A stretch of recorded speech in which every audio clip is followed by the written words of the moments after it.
Now it's time to talk about the Support Mastery tree. Hello everybody, I'm Roadblock and this is a Raid Shadow Legends video. And today we are going to be talking about masteries again, and we're talking about the support tree and what we're looking for out of here. I like a lot of the ones in the support tree. Spoiler alert ahead, right? I think support tree is very valuable to a lot of different champions, and it's very valuable to two different types of champions in two different unique ways, which I find to be very, very interesting, and we're going to talk about all of that. I don't want to draw this video out too much, and hopefully I can get through the whole tree today, so let's go ahead and get started. With the tier 1, we have Steadfast, max HP by 8 to 10, and we have pinpoint accuracy, a 10 extra accuracy. So if you're dealing with I'd say somebody that does not need accuracy, Steadfast is a very good option. Who might this be? Perhaps a support, especially a support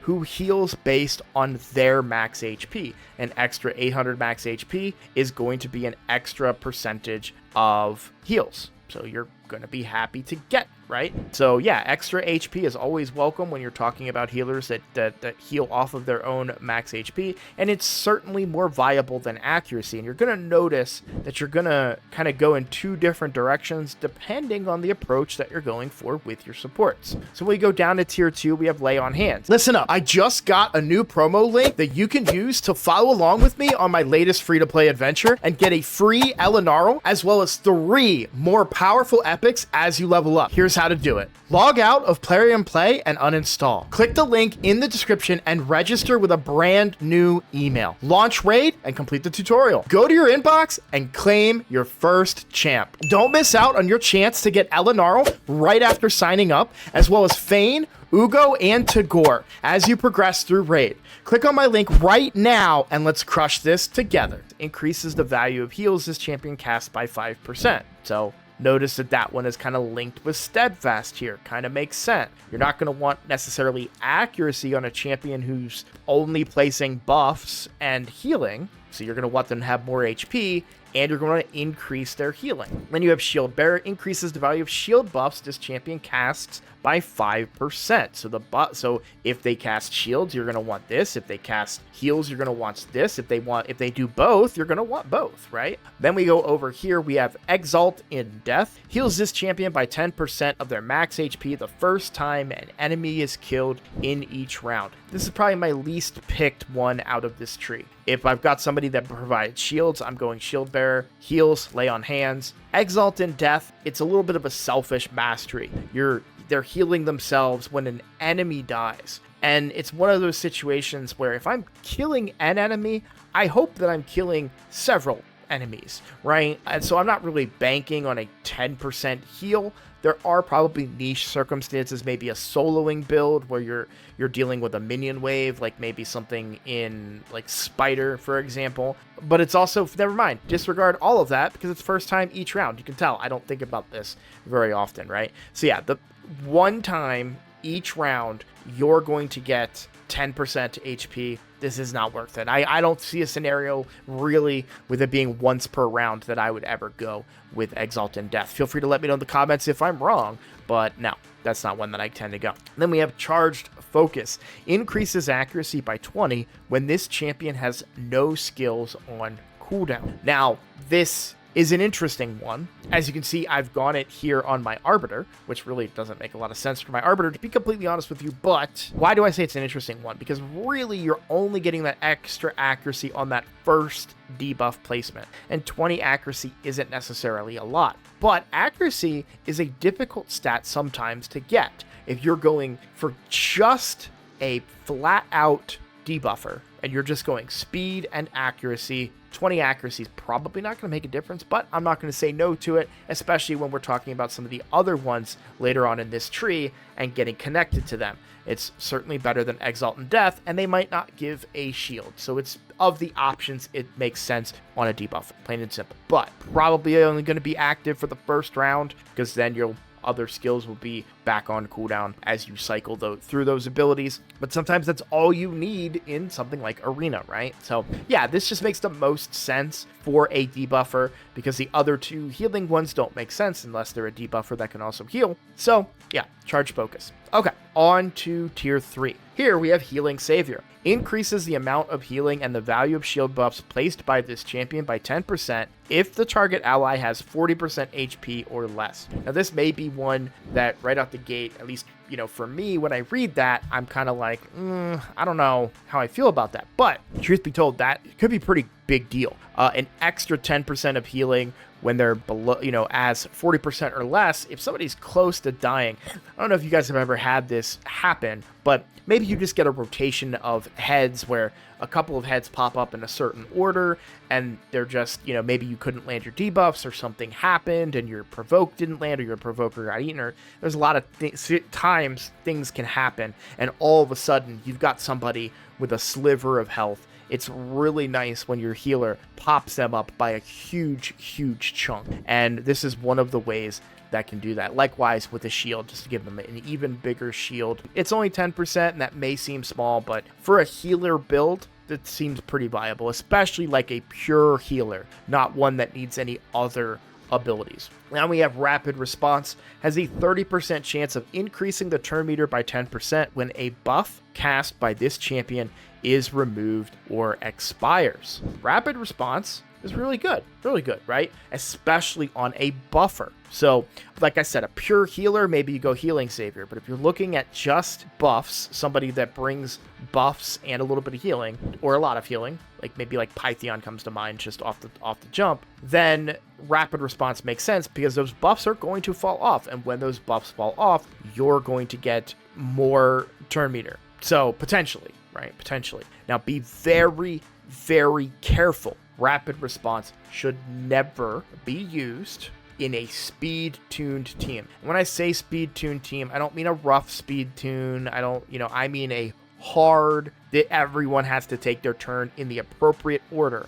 This will ruin speed tunes because the moment, if they place a buff, I'll say that, if they place a buff. But if you're picking this and they don't place buffs, then why are you picking, right? If they place a buff and that buff falls off and their turn meter goes up and now they go out of the rotation that they need to be in, and now your block buffs isn't up in time and your whole team dies, right? That sucks. So you really don't want to pick this when you're dealing with a speed-tuned team if possible, and I highly recommend avoiding it because it will ruin a hard speed tune. Swarm Spider increases accuracy by 4 for each enemy alive, stacks up to 16. This is really good. It's a free 16 accuracy, and I understand, like, I'm kind of dunking on resistance values over here in the defensive tree, but the reality is when you're thinking about your debuffers, accuracy, like I said, it could be a difficult stat to come by, and I didn't finish my thought on that earlier. Accuracy can be a difficult stat to get up there because resistances get really, really high in the end game, and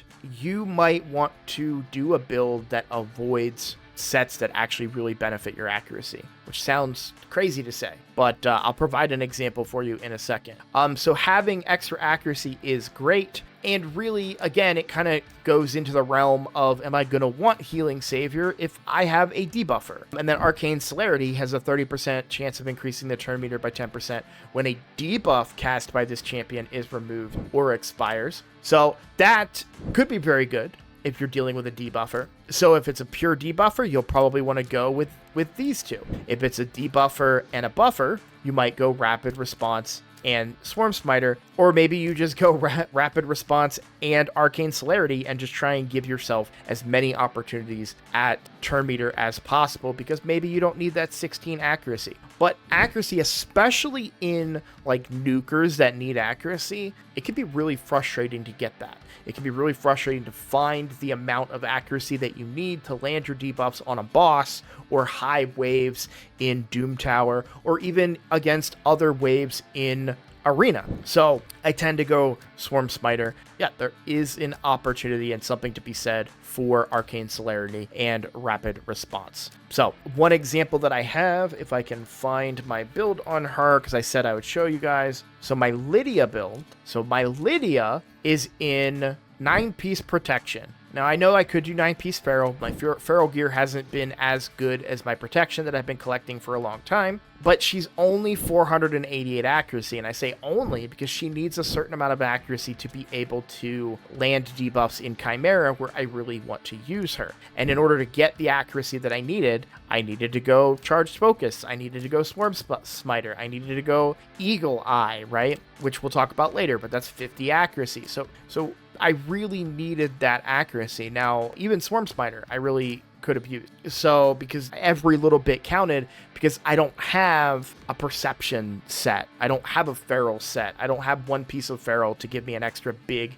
accuracy bump. And so it's a pretty big deal, right? You're dealing with a protection set, and I want protection because Lydia does give a lot of buffs. She gives strength and speed. She gives more debuffs, granted, but that would really make her a lot weaker with that set, unfortunately. So I really like the protection set, and I want to protect those particular buffs that she places, which is why those were the ones that I've chosen out of that tier, why I went with Swarm Smiter over something like Arcane Celerity, which makes sense on her, so she could get a lot of turns. So let's move on to the next one. We have Merciful Aid. Increases the amount of healing and the value of shield buffs placed by this champion by 15% if the target has hard CC debuffs. So again, if you're going a pure healer, maybe somebody that doesn't bring or doesn't need some of the other options, this is definitely a viable possibility. However, I do think some of the two others in this tree are far better, and we're going to talk about those now. So we have Cycle of Magic. Has a 5% chance of decreasing the cooldown of a random skill by 1 turn at the start of every turn. It's only a 5% chance. That is pretty weak, but decreasing the cooldown of a skill can be huge. I mean, you're talking long fights, going to get procs on this, and you're going to get cooldown reduction, which is going to be valuable to your team. Is it more valuable than extra healing from a healer? Perhaps not. But to be completely honest, like, pure healing in the game is not, I'm always kind of getting something else out of my healers these days, and I would probably like for them to get one of their cooldowns quicker. So Cycle of Magic is definitely one that I go, but again, this is one to avoid in a hard speed tune team, because decreasing that cooldown, even though only a 5% chance, can completely ruin a speed tune, throw it out of sync, and now all of a sudden your team is dying and you didn't get to your required damage that you're looking for. So keep an eye out on that. But then we have Lure of Steel. So Lure of Steel is very interesting. Increases the base stat set bonuses of all artifact sets that increase base stats by 15%. So what does that mean? So the base stat set bonuses, so any sets that provide bonuses to the base stats, resistance, HP, speed, right? They're going to amplify that. This includes accuracy as well. So if you have a speed set on Mithrala here, and you can see I'm getting +4 speed from Masteries. That's Lure of Steel. Same thing with this extra accuracy and this resistance. Well, does she have any resistance in this kit? No. So that might not be the case. That might just be coming from a different mastery that she has picked. But it's the base set stat. So this one is giving speed by 12%. So that is going to give me more. And I'll kind of even show you. Let me just take this shield off real quick. And then if we go and look at the stats, so Mastery, the speed is now +2. Where's that coming from? Well, that's coming from this speed set bonus here, right? From this set. So if I was to take this set down to 1 piece, I would lose what is filled out in this section. And all this, not all of this, but a big chunk of this extra accuracy is likely coming from the pinpoint, because of this accuracy here is getting amplified by Lure of Steel. I want to make sure I put that shield back on her very quickly. Lure of Steel is great. I love Lure of Steel. Lure of Steel can help you a lot if you have really high speed requirements that you're trying to hit on champions, and you don't necessarily want to put your best gear on them, right? You may not want to put a quad roll speed piece on them, but maybe you put a double roll. And I'm not saying it's not going to equal, right? But it might get you to whatever speed threshold you're looking to get to. So case in point, the really hard speed tuned team that I run, I mention this all the time. I have several videos about this team that uses Reliquary Tender, right? On this account, I have Lore of Steel, and if we look at her gear, I mean, it's pretty reasonable. I built her pretty late in the game, so I was able to have mythical pieces and stuff, but double roll, double roll, double roll. Like, these aren't quad rolls, these aren't triple rolls, and it's getting me up to 284 speed, right? And so, because she doesn't have she's got a higher base speed for a rare, but not a particularly, like, extremely high one when you're thinking about that kind of stuff, right? And so Lore of Steel can come in handy when you're looking to hit those benchmarks. Likewise, the same thing with your nukers. So Cold Heart, very slow, 94 base speed. I'm running a lot of perception sets, which give me speed, 5% speed right here, right? So we want to increase that amount, and you can see that we get +1 extra speed from our mastery, right? So it doesn't really help you out that much with perception, but that 1 extra speed gets me to my desired goal of 245 speed, and on my other Cold Heart, who is 252, I think I'm also running Lore of Steel, and how much am I getting from Lore of Steel on her? Getting 3 from Lore of Steel on her. Oh, she doesn't. No, sorry. Yeah, see? Nothing under Masteries. That's under Faction Guardians. Haha, looking at the wrong thing. Yeah, so Lore of Steel doesn't give me that speed. Gives me a little bit. Actually, I don't think it gives me really anything. I bet you my Masteries is completely locked out on this one.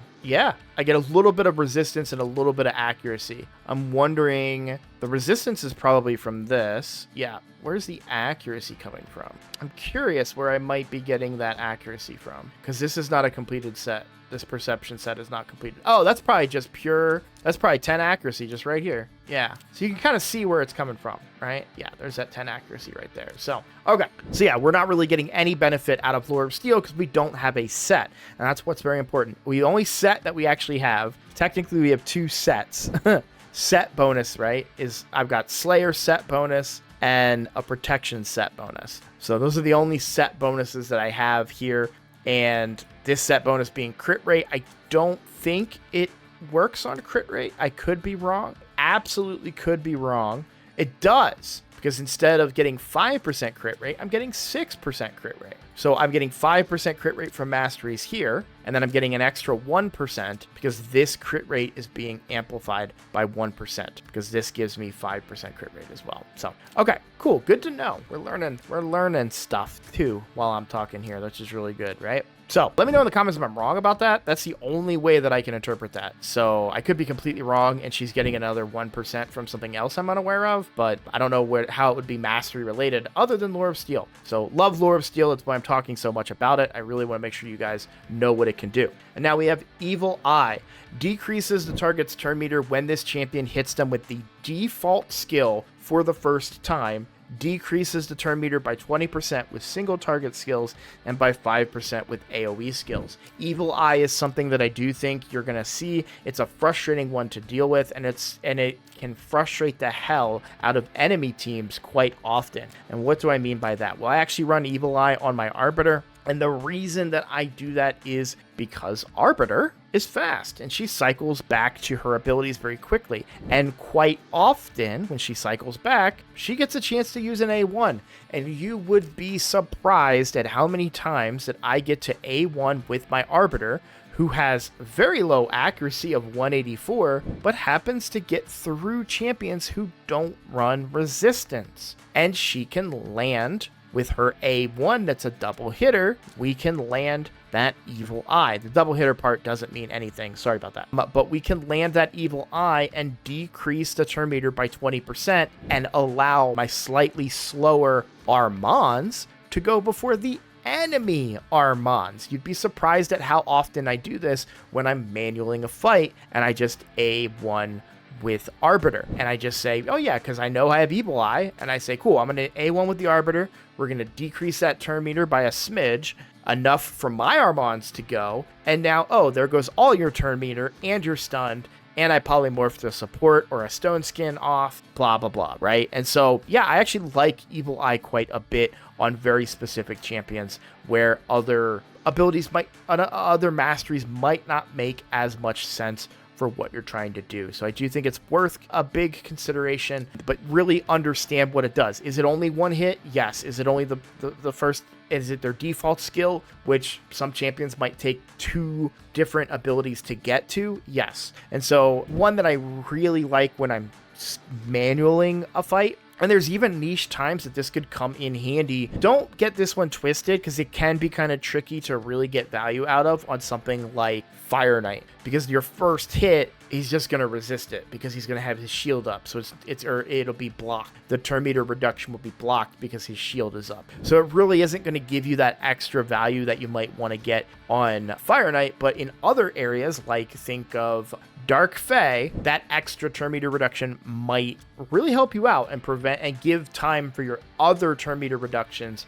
to go off. So that's always an option, just something to consider. It's not something I run super often, but it is a pretty good one. So we're at 25 minutes. I do not have enough time to get through the other 2 tiers for today's video. So I am going to go ahead and pause right here, and we will go into the last 2 tiers in tomorrow's video. And hopefully some new fun stuff is going to start happening in Raid that I can talk about, because I've been talking a lot about masteries lately, and I would like to get into some other cool stuff and stuff that doesn't piss me off, because that feels like everything has been making me mad lately. Either way, guys, I just want to say thank you so much for your support. Thank you for watching. It's a big deal. It's a huge help for me. Thank you. If you are new here, please consider subscribing, as it is the best way to support my channel. And what's the other thing I say? Oh yeah, I look forward to seeing you in the next video. Take care.